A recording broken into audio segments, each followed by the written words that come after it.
Ces manifestations ont duré 7 nuits d'affilée et selon le gouvernement, ont fait des morts. Au moins 3 personnes ont été tuées. L'Iran est à court d'eau. Le régime islamique a survécu aux sanctions, au sabotage et au soulèvement. Mais il pourrait ne pas survivre à des millions de citoyens assoiffés. Les niveaux d'eau ont chuté de 15 mètres cette année. Les responsables environnementaux disent que le gouvernement ne compte agir que sur la crise d'approvisionnement. Mais certains Iraniens, insatisfaits, ont rejoint les manifestations pour demander plus au gouvernement. Le bruit des coups de feu, alors que les forces de sécurité utilisent des balles pour disperser les manifestants. Les gens manifestent ici contre de graves pénuries d'eau dans l'une des régions les plus chaudes d'Iran.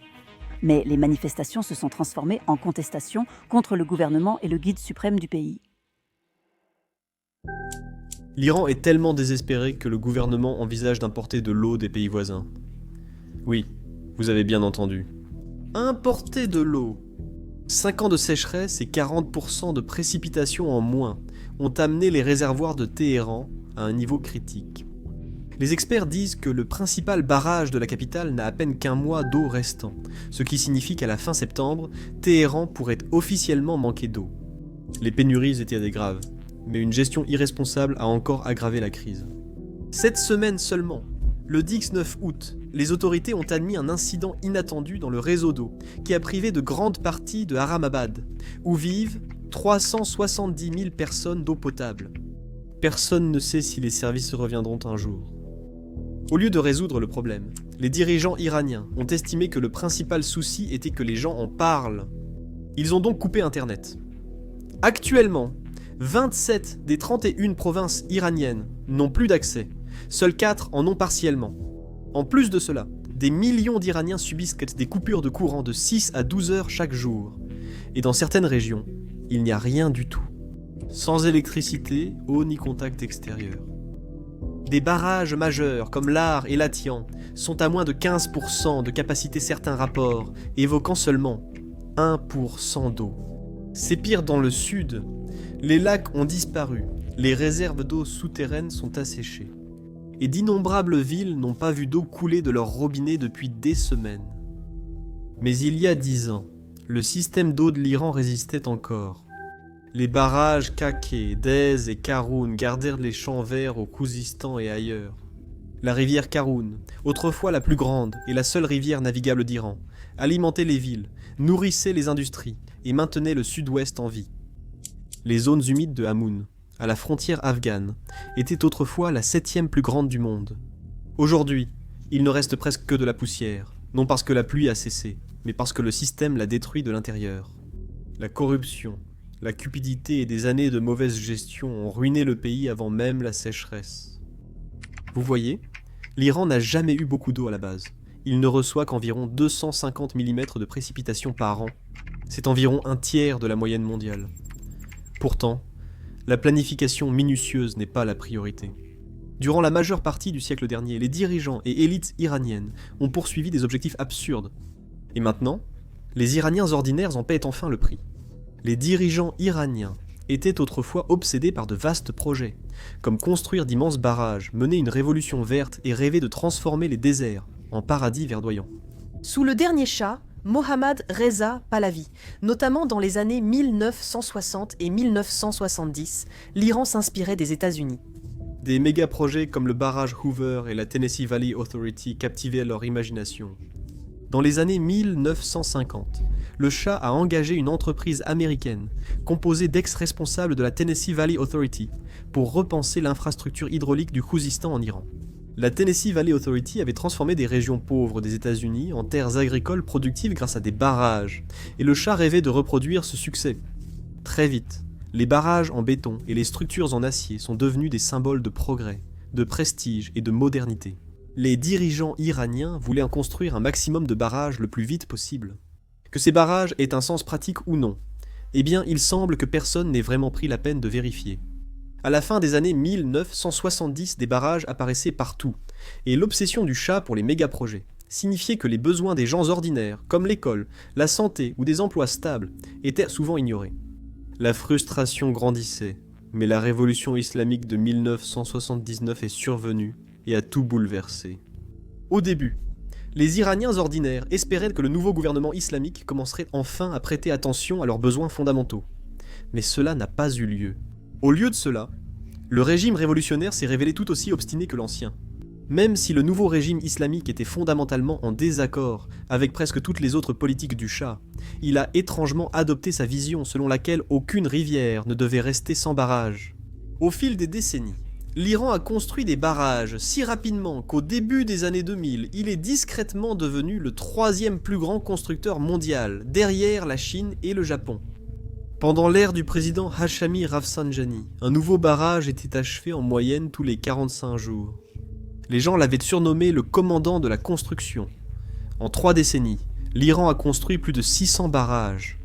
Cela équivaut à 20 barrages par an successifs et sans pause. Ils pensaient sûrement, stockons l'eau dans de grands réservoirs pour irriguer, cultiver plus et produire de l'électricité. Boum, problème réglé. Ça paraît simple, mais c'est ainsi que les enfants, et parfois certains politiciens, résolvent les problèmes. Ici, ce n'est pas un monde imaginaire, mais le réel, où les erreurs ont des conséquences. Ils auraient dû écouter quelqu'un qui comprend vraiment la nature. L'Iran n'est pas le Canada ou la Norvège. Il n'y a ni forte pluie, ni rivière coulant toute l'année. Les rivières iraniennes sont saisonnières, et les précipitations historiquement faibles.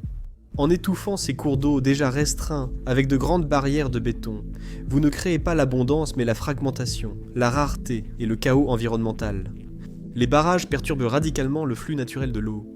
Ils étouffent les zones humides, affament les exploitations agricoles en aval et empêchent la recharge des aquifères souterrains essentiels. Le lac Urmia, dans le nord-ouest de l'Iran, était autrefois le plus grand lac salé du Moyen-Orient. Aujourd'hui, c'est un désert aride, à peine 5% de sa taille d'origine. Même quand les barrages retiennent l'eau, c'est souvent peine perdue. Surtout dans les provinces du sud brûlantes, où les températures atteignent régulièrement 50 degrés Celsius, voire plus. Ces réservoirs finissent par perdre d'énormes quantités d'eau précieuse à cause de l'évaporation. Ironiquement, ces barrages, censés résoudre la crise de l'eau en Iran, l'ont finalement aggravée. Par exemple, dans la province du Khouzistan, ils ont construit le barrage de Gatfin en 2012 directement sur d'énormes couches de sel. Oui, du sel. Et lorsque les ingénieurs ont fièrement rempli le réservoir, devinez ce qui s'est passé. L'eau est devenue plus salée qu'une soupe, pratiquement inutilisable pour l'agriculture ou la consommation. Un projet d'ingénierie à plusieurs millions de dollars a fini par transformer une rivière d'eau douce vitale en un immense étang salé. Il y a aussi l'erreur classique, ou plutôt le rêve fou d'irriguer les déserts. L'objectif était d'acheminer l'eau, des barrages vers des terres stériles, pour transformer des déserts en terres agricoles fertiles. Mais le sol désertique est notoirement salé et incroyablement assoiffé. Lorsque vous y versez de l'eau, le sol l'absorbe vite, ne laissant qu'une croûte de sel qui empoisonne les cultures. En quelques années, les agriculteurs ayant investi leur vie dans ces terres récupérées ont vu leurs cultures dépérir saison après saison. Finalement, ils ont abandonné, laissant des paysages fantomatiques avec des canaux asséchés, des équipements rouillés et des maisons en ruine. Quand j'ai mentionné les innombrables barrages sans logique, vous pensiez sans doute à des problèmes d'ingénierie ou à la corruption, 2 fléaux bien présents en Iran. Mais il y avait aussi un autre problème. Zéro coordination entre les provinces. Chaque région voulait ses propres barrages, ses propres projets, sans aucune véritable planification ni considération pour l'impact que cela aurait sur les autres zones en aval. Chaque dirigeant local voulait son propre monument impressionnant, en béton, pour gagner les faveurs du Shah et assurer sa carrière. Après la révolution islamique, une entreprise a vite compris qu'elle pouvait tirer d'énormes profits de cette absurdité politique. Cette entreprise était Khatam al-Anbiya, un géant du bâtiment contrôlé par les gardiens de la Révolution. Les gardiens de la Révolution, forts de leur influence politique, décrochaient facilement des contrats lucratifs, sans que personne n'ose remettre en cause l'utilité de ces projets. Des chercheurs indépendants ont constaté que les dossiers officiels sur des centaines de barrages en Iran étaient incomplets ou absents des archives gouvernementales lors de leur enquête sur la construction de barrages. Il s'agissait d'informations cruciales comme les coûts de construction, les évaluations de l'impact environnemental, voire l'emplacement précis des barrages, toutes étrangement absentes, ce qui rendait presque impossible de vérifier combien d'argent avait réellement été dépensé, ou si les barrages avaient été construits de manière responsable. La construction massive de barrages a cessé seulement lorsque la crise de l'eau est devenue inévitable. Le mécontentement a augmenté, au point que le président Hassan Rouhani a finalement hésité. Lorsqu'il est entré en fonction en 2013, l'une de ses premières mesures a été d'appeler à l'arrêt de toute nouvelle construction de barrages.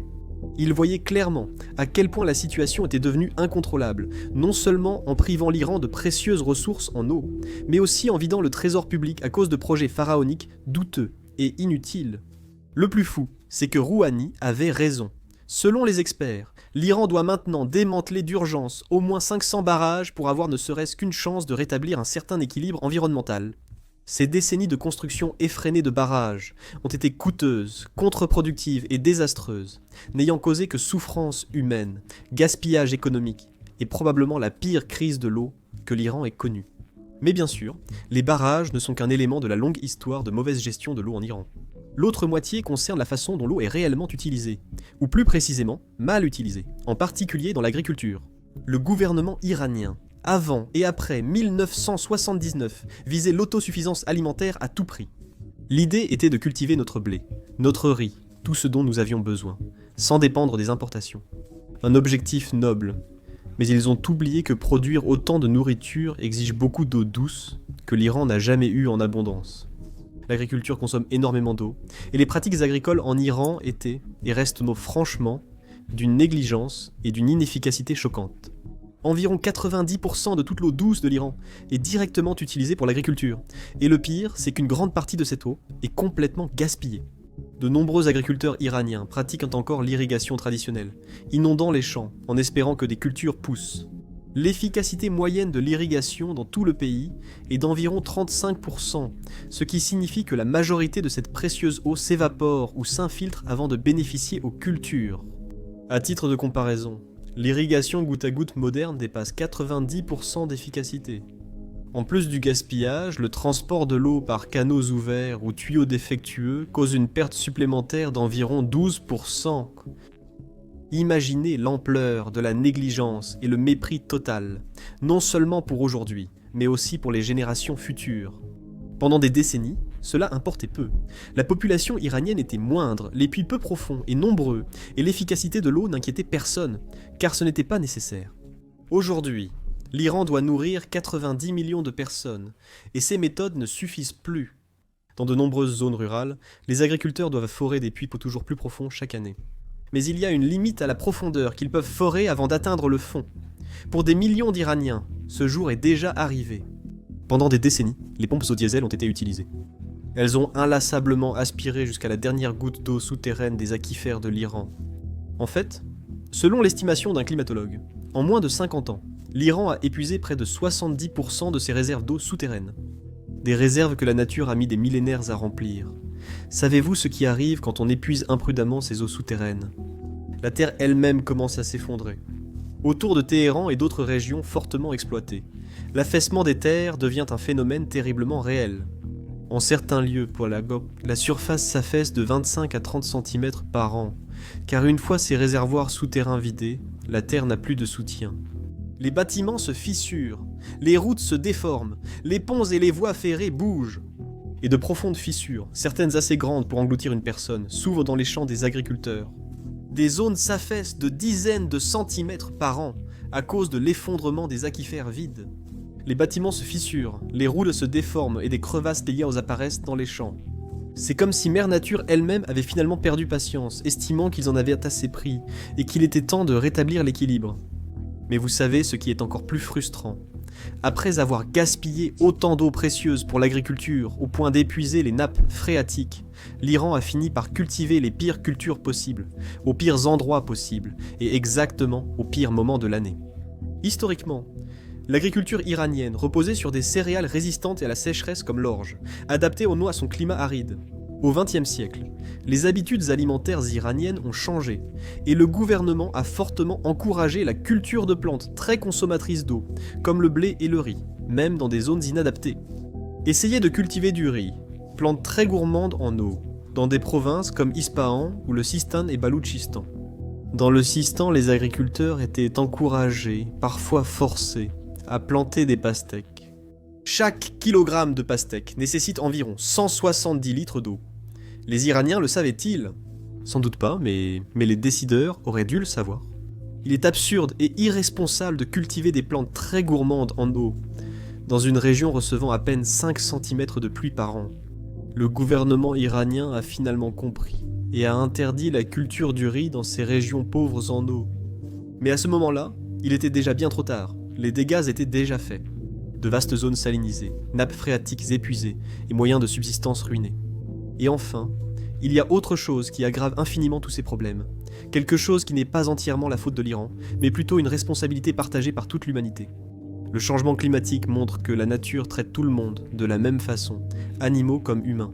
Si tu joues avec la nature, elle te le rendra, souvent avec des conséquences dévastatrices. Et c'est exactement ce qui se passe en Iran. Non seulement le sol sous leurs pieds s'enfonce littéralement, mais l'Iran se réchauffe aussi 2 fois plus vite que la moyenne mondiale. La température moyenne nationale a grimpé d'environ 0,4 degrés Celsius par décennie. C'est le double de ce que le reste du monde a connu. 0,4 degrés Celsius par décennie semble peu, mais croyez-moi, cela s'accumule rapidement. Chaque année, les étés deviennent plus longs, les vagues de chaleur plus intenses et l'évaporation augmente. Les étés iraniens ont toujours été chauds, c'est vrai, mais récemment, ils ont commencé à repousser les limites absolues de l'endurance humaine. À Havas, dans le sud-ouest de l'Iran, les températures ont atteint 53,7 degrés Celsius en juin 2017. Cela fait 129 degrés Fahrenheit. C'est l'une des températures les plus élevées jamais enregistrées sur Terre. Dans ces conditions, les réservoirs derrière les barrages n'ont aucune chance. L'eau s'évapore très vite. Le sol devient complètement sec. Les cultures demandent plus d'irrigation et les gens utilisent massivement leurs climatiseurs qui consomment beaucoup d'eau avec leur tour de refroidissement. Cela engendre un cercle vicieux qui aggrave la crise, notamment en raison du manque de précipitations. En hiver 2018, la province du Sistan et Baloutchistan n'a reçu que 29 mm de pluie, soit moins d'un tiers de ses besoins habituels.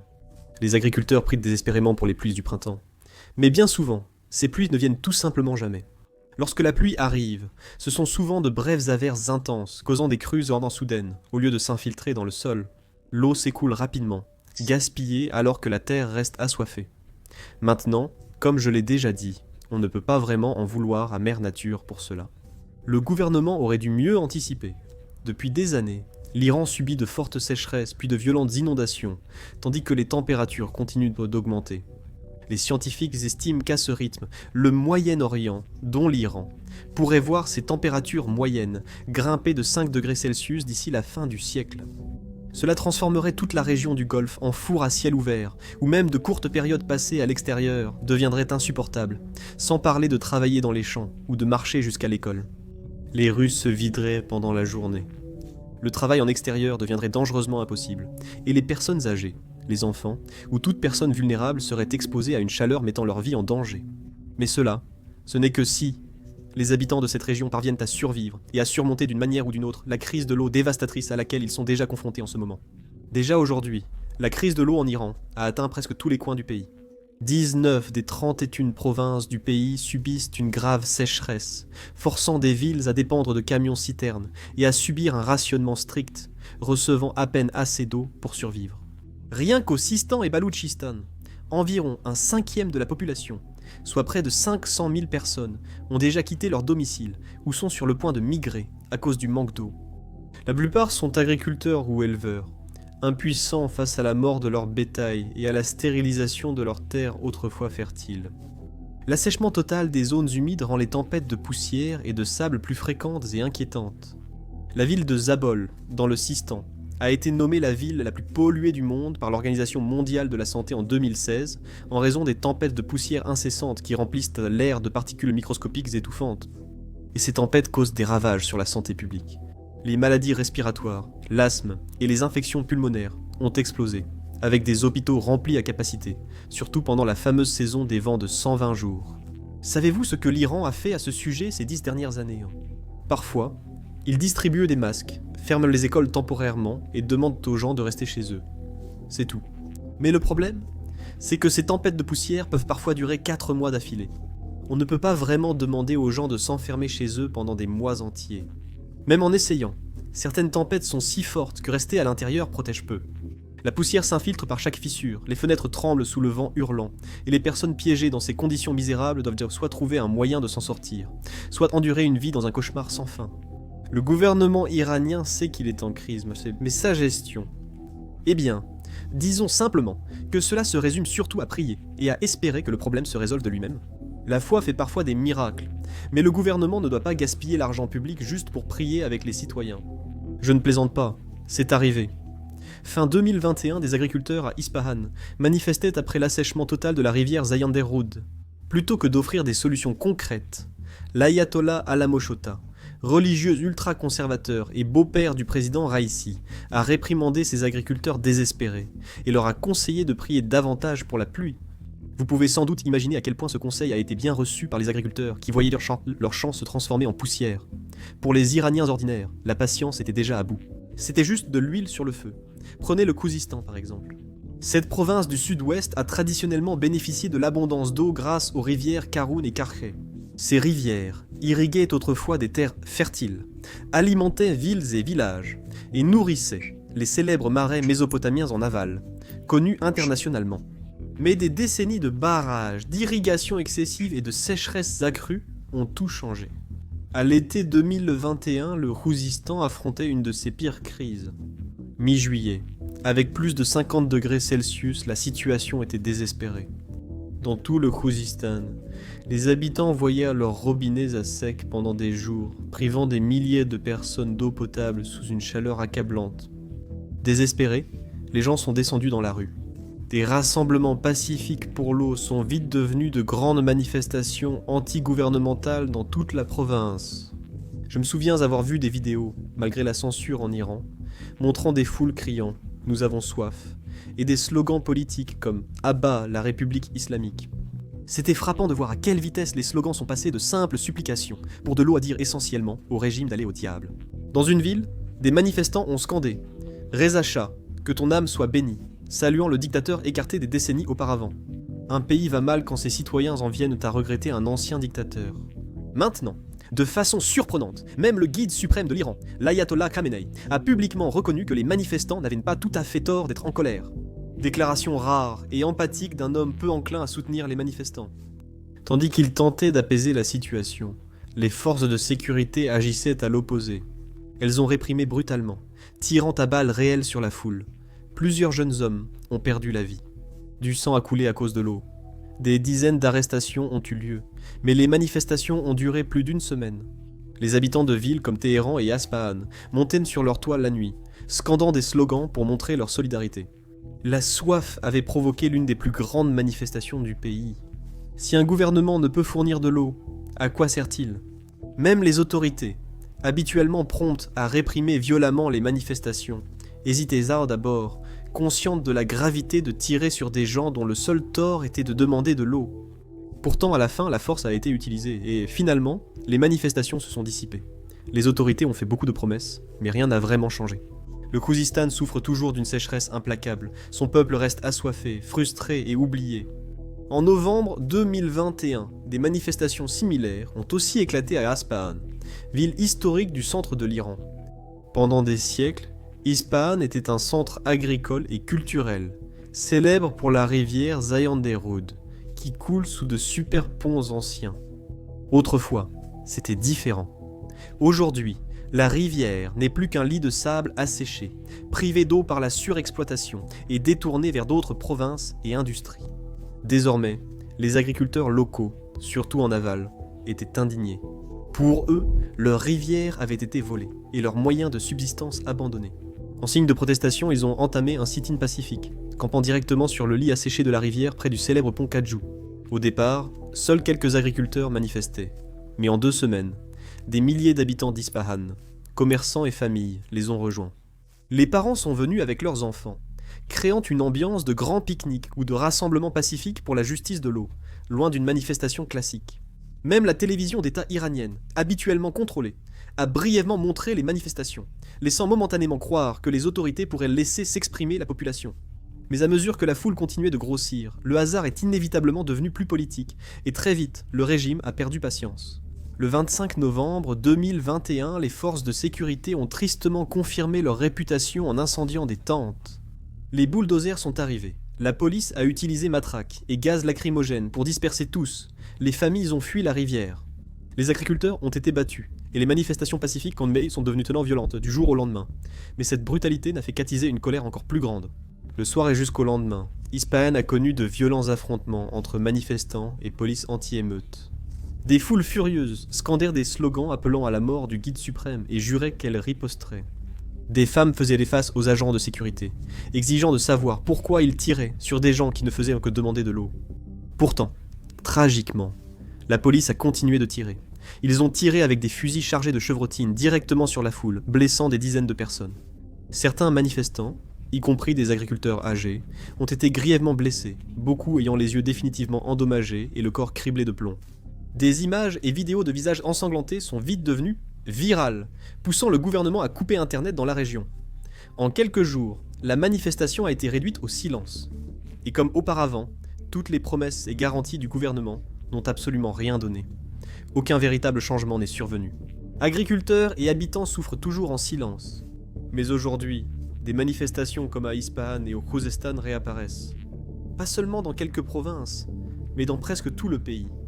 Outre les troubles internes, la crise de l'eau explique aussi les relations tendues de l'Iran avec l'Afghanistan et l'Irak depuis des décennies. L'Iran est en aval de rivières essentielles provenant de pays voisins. Cependant, il se situe aussi en amont de rivières approvisionnant des régions comme l'Irak. Et quand tout le monde autour de vous se bat bec et ongles pour chaque dernière goutte d'eau, se retrouver coincé au milieu comme l'Iran rend une situation déjà mauvaise encore bien pire.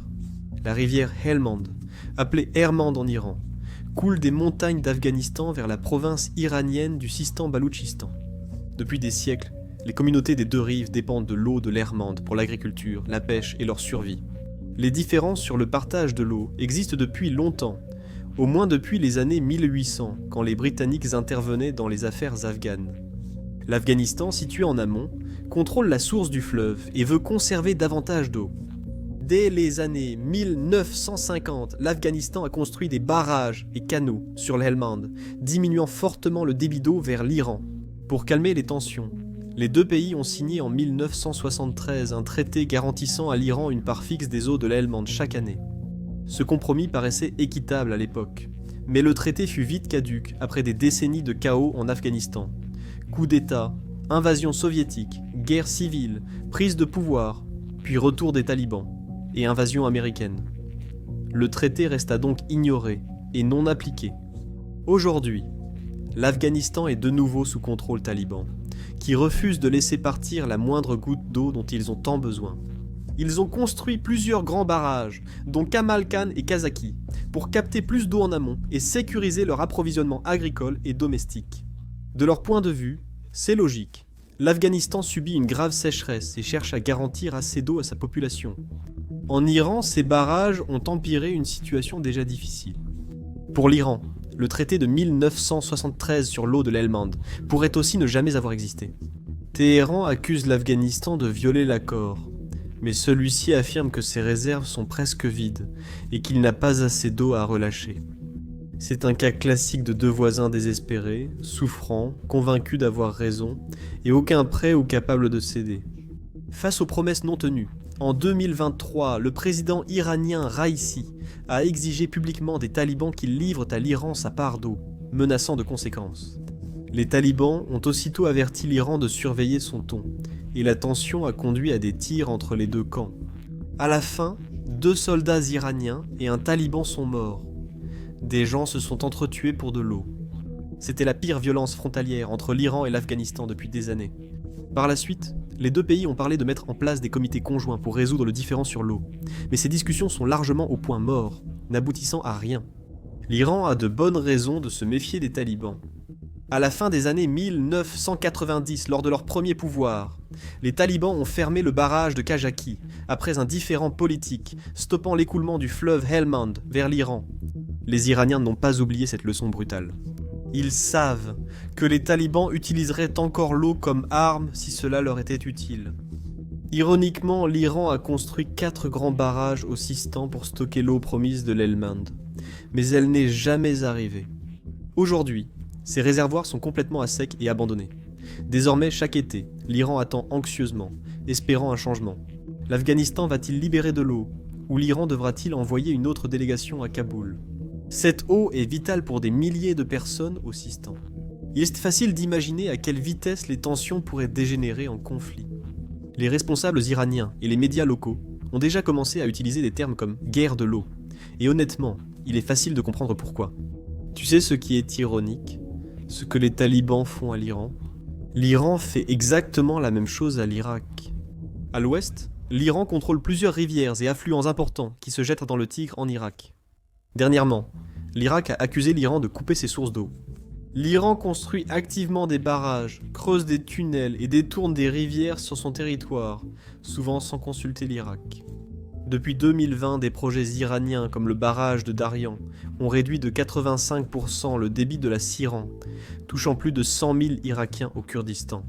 En plus de cela, la Turquie et la Syrie ont également construit des barrages en amont, réduisant encore davantage le débit des rivières vers l'Irak. Tout cela a déjà provoqué des migrations massives et une catastrophe humanitaire. En 2018, Bassora, deuxième ville d'Irak, a subi une grave crise de l'eau. Les détournements en amont ont rendu l'eau très salée et contaminée, envoyant des milliers de personnes à l'hôpital. Depuis, la situation a empiré. Les discussions diplomatiques échouent souvent, ne produisant que des promesses creuses. Dans ce scénario climatique qui s'aggrave, tout le monde a raison, et tout le monde a tort. Chaque pays a besoin d'eau, mais en prendre plus rend ses voisins plus assoiffés. Sans coopération, c'est une course vers la sécheresse que personne ne veut gagner. Y a-t-il de l'espoir ou des solutions? Ou l'Iran va-t-il inévitablement vers le jour zéro où les robinets seront à sec? Eh bien, l'Iran a certainement quelques options, et il essaie déjà certaines d'entre elles, mais savoir si ses efforts seront suffisants, eh bien, c'est la question à un trillion de tomans. Une solution immédiate à laquelle l'Iran s'est désespérément tourné est la désalinisation, c'est-à-dire transformer l'eau de mer en eau potable. Comme il est impossible de créer des nuages de pluie par magie malgré les prières du gouvernement, il vaut mieux exploiter les grandes réserves d'eau salée du golfe Persique et du golfe d'Oman. Un grand projet est en cours pour acheminer de l'eau dessalée depuis la mer d'Oman vers le nord, jusqu'à la région aride du Sistan, et même plus loin à l'intérieur des terres. Le coût est d'environ 4 milliards de dollars. Un autre vaste projet vise à amener de l'eau dessalée du golfe Persique vers le plateau central aride de l'Iran, jusqu'aux provinces assoiffées de Kerman et Yazd. Ils ont déjà installé des centaines de kilomètres de conduites et bâti des usines de dessalement. Mais elles coûtent extrêmement cher et apportent leur propre lot de cauchemars environnementaux. Le dessalement consomme d'énormes quantités d'énergie et laisse derrière lui une saumure concentrée et salée qui est nocive pour les écosystèmes marins. Un responsable a estimé qu'un seul de ces projets de dessalement coûte environ 400 millions de dollars par an à exploiter. Pour mettre cela en perspective, c'est à peu près équivalent au revenu annuel total du secteur agricole de la province d'Ispahan.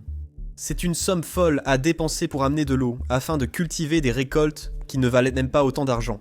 S'ils avaient investi ces milliards dans des solutions utiles au lieu de les gaspiller dans des barrages inutiles, l'Iran pourrait aujourd'hui exporter de l'eau vers des pays touchés par la sécheresse. Actuellement, ces projets de dessalement en urgence semblent plus être un pansement onéreux qu'une réelle solution. Le véritable éléphant dans la pièce, ou même un troupeau, c'est le changement climatique et ses dégâts irréversibles déjà causés. Les aquifères ne se rechargent pas rapidement. Certains aquifères sont peut-être si épuisés qu'ils ne se rétabliront jamais, quelle que soit la pluie. Des lacs comme Urmia nécessiteraient des décennies d'apports d'eau massifs et réguliers pour retrouver leur état initial. De plus, les projections climatiques sont impitoyables. L'Iran risque de connaître à l'avenir des sécheresses plus longues et plus sévères, ainsi qu'une diminution significative des précipitations. Même si, par miracle, l'Iran parvenait à colmater chaque canal qui fuit, à fermer chaque ferme gaspilleuse et à atteindre une efficacité parfaite de l'eau du jour au lendemain, la dure vérité est qu'il est peut-être déjà trop tard. Il y a quelques années, Issa Kalantari, ex-chef du département de l'environnement d'Iran, a averti que sans un changement radical des habitudes, jusqu'à 50 millions d'Iraniens, soit 70% de la population, pourraient bientôt devoir migrer pour chercher de l'eau. Bien sûr, cela paraît apocalyptique, mais nous en voyons peut-être déjà les signes aujourd'hui. Des villages du Sistan sont déjà devenus des villes fantômes. Près de 30% des habitants ont déménagé en banlieue ou dans des villes voisines, et la situation s'aggrave aussi dans d'autres provinces, où irirent des dizaines de millions de personnes. Sans doute d'abord vers les grandes villes, Téhéran, Masjad, Ispahan, mais ces villes sont déjà à leurs limites, faisant face à de graves pénuries d'eau qui, selon les prévisions, vont s'aggraver. Si des millions de personnes gravément arrivaient en bas chaque année, ces zones urbaines s'effondreraient sous la pression et les habitants devraient rapidement quitter le pays. Nous serons bientôt confrontés à une crise massive de réfugiés d'une ampleur que nous n'avons jamais connue auparavant. La crise de l'eau en Iran est fondamentalement une catastrophe causée par l'homme, qui s'aggrave avec les changements climatiques, ce qui signifie aussi que les humains, aussi faillibles que nous soyons, ont également le pouvoir de l'éviter. Peut-être que l'Iran va se ressaisir, prendre des mesures décisives et, d'une manière ou d'une autre, sortir victorieux de cette situation. Et honnêtement, le monde devrait observer cela de très près. Chaque geste, chaque décision, car si un pays comme l'Iran peut réussir à sortir de la faillite hydrique, il y a un véritable espoir pour d'innombrables autres régions assoiffées à travers le monde. Mais s'ils échouent, nous verrons ce qui arrive quand une civilisation épuise sa ressource essentielle.